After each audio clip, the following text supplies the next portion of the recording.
都说瑞宝昨天调皮，这下好了，瑞宝今天连室外都不去了。而今天辉宝出门后，也是想要给姨姨们整活的。辉宝先是研究了一下自己的小亮台，辉宝一天不在上面睡觉就难受，但是面对着冻成冰坨子的小亮台，单凭辉宝的蛮力是上不去的。而辉宝又不想思考，用蛮力尝试了几次，都以失败告终。之后，辉宝又走去了昨天姐姐攀爬的小树前整活，但是这棵小树已经在昨天被永宽重新修复了。辉宝围着小树转了一圈，根本找不到可以下脚攀爬的地方。辉宝忙碌了一番，什么也没干成。辉宝不干了，辉宝来到妈妈身边，改和妈妈一起吃竹子。辉宝这里整不了活，但乐宝这里可以整。乐宝园区的雪已经足有2米高了，这直接拉高了园区的整个海拔。乐宝站起身都可以直接走到树上了，都不用爬的，甚至有些地方的雪都快比树高了。乐宝一整个激动坏了，由于激动过头，还不小心踩空了，摔了一个大屁股蹲，差点卡在小亭子缝隙里。不过乐宝很快就给自己脱困了，好在有惊无险。这如果真的卡住了，2个爷爷就又要打破一次饲养员不能近距离接触成年大熊猫的理论了。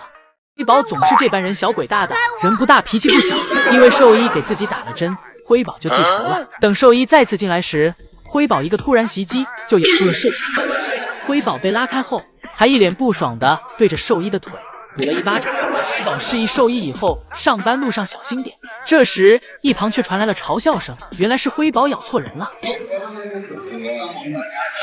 辉宝的脾气并不只是表现在对陌生人，对爷爷和圣希阿姨也经常有小情绪，妥妥小气鬼。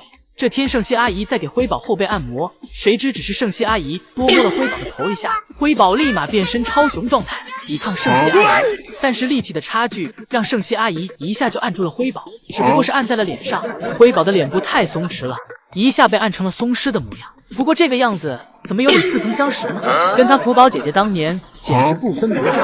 而辉宝这里当场就生气了，扭过脑袋来就想咬姨母。圣希姨母见状也只能赶紧松开，姨母松开辉宝，辉宝立刻跟姨母说拜拜。这时圣希姨母伸出用苹果和解的手，辉宝看到后呵呵一笑，转身离开。辉宝表示姨母真是小看我了，姨母拿我辉宝当什么了？我是不会掉进苹果眼里的。辉宝越走越远，跟姨母保持着距离。作为成年宝的圣希阿姨率先和辉宝道歉，用小苹果跟辉宝和解。但辉宝的小脾气可不是一哄就能好的。辉宝虽然吃了姨母的小苹果，但心里仍有小情绪。辉宝不想让姨母碰，又跟姨母保持上了距离。圣希姨母转头就给当姐姐的瑞宝告起了状。之后，圣希阿姨又拿来了自己精心挑选的竹子进行2次和解，但在辉宝这里还是不行，妥妥傲骨灰。之后，圣希阿姨又拿来了胡萝卜，但辉宝这里刚见好，圣希阿姨又捏了辉宝，这一下又惹到辉宝了。圣希阿姨今天在辉宝这里算是彻底得不到谅解了。送头又收不回去熊了，今天是3只。辉宝在树下惬意地吃着竹子，瑞宝在树上已经开始打呼噜了。通道门打开，姐妹俩就当看不见了。早上出门，瑞宝、辉宝今天都没有依恋室内园区，姐妹俩开开心心来到室外园区，一起爬上小树。瑞宝抱着辉宝，将辉宝揉在怀里，上演着姐妹俩情深似海的画面。瑞宝表示自己简直不要太爱自己这个妹妹，怎么都稀罕不够。姐妹俩合理划分着小亮台的位置，一起趴在小亮台上晒着太阳，这画面感尽显岁月静好。姐妹俩在树上一趴就是1个小时。依依再次排队回来时，以为瑞宝、辉宝会回室内呢，没想到瑞宝、辉宝这时并没有回去。辉宝这里四仰八叉的躺在通道门口里，为了不让爷爷给门关上，辉宝故意留一条腿在外面，给老宋头拿捏的死死的。今天不仅瑞宝、辉宝没回去，就连爱宝也没回去。今天爷爷们给室外的竹子放的有点多，爱宝迟迟没有吃完。爱宝向来只有将竹子全部吃完时才会去想别的事情。瑞宝在树上，辉宝守在通道门口，爱宝在吃着竹子。老宋头站在门口苦苦呼喊着，一直喊到爱宝吃完竹子。爱宝路过辉宝这里，爱宝的感召能力莫名的就给辉宝带走了。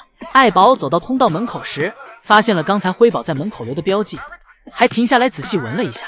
而瑞宝这里对于回家看来又成了问题，因为瑞宝这时又睡着了。爱宝和瑞宝、辉宝打到最后已经分不出谁和谁是一伙的了，将爷爷在通道门连连呼喊他们住手，怕他们给自己打坏了。起初瑞宝和辉宝还是统一战线的，爱宝给辉宝揍得跟皮球一样。瑞宝看到后立马跑过去帮妹妹，瑞宝在后面咬住妹妹的后背，一边喊着小爱你把我妹妹放开。爱宝听了瑞宝的话，给辉宝放开了。这时瑞宝还在替妹妹报仇呢，看得出瑞宝这是有多疼爱辉宝。但结果辉宝爬起身后，不分青红皂白的咬住了瑞宝的头，而爱宝也趁机咬住了瑞宝。这下彻底乱了。瑞宝本是过来主持公道的，这下整的成了自己是那个来对的。瑞宝生气了，不再打算帮辉宝了，而是决定跟妈妈一起揍辉宝，好好教育一下这不分是非的家伙。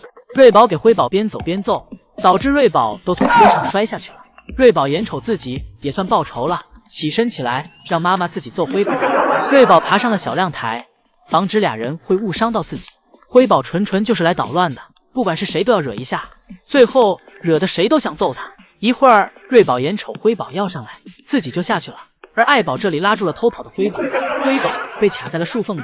如果辉宝刚才不打瑞宝的话，瑞宝还能帮一下辉宝。现在瑞宝根本不想管这个白眼狼，就在旁边看着，顺便还给妈妈加油。